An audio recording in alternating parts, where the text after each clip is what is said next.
হিম আমি আমি সশ্রদ্ধ চিত্তে তারেক রহমান সশস্ত্র চিত্রে শপথ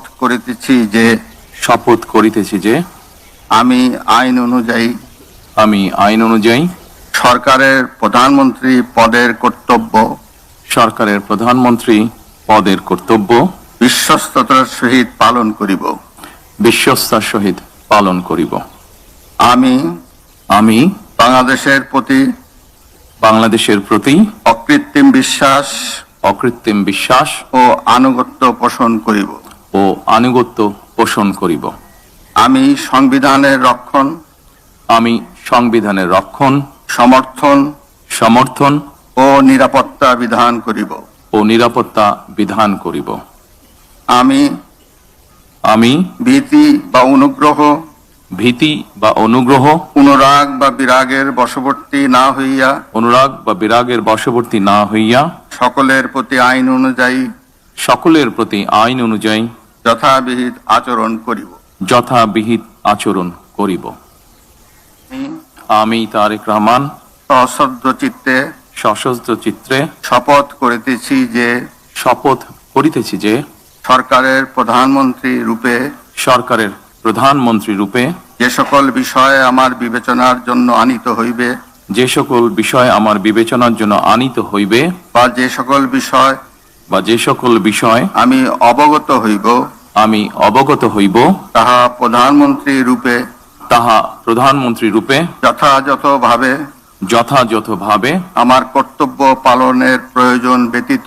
আমার কর্তব্য পালনের প্রয়োজন ব্যতীত প্রত্যক্ষ বা পরোক্ষভাবে কোনো ব্যক্তিকে জ্ঞাপন করিব না বা কোনো ব্যক্তির নিকট প্রকাশ করিব না। ধন্যবাদ। মাননীয় প্রধানমন্ত্রীকে পদের শপথ ও গোপনীয়তার শপথ স্বাক্ষর করার জন্য এবং স্বাক্ষর শেষে নির্ধারিত আসন গ্রহণ করার জন্য বিনীত অনুরোধ জানাচ্ছি।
Thank you.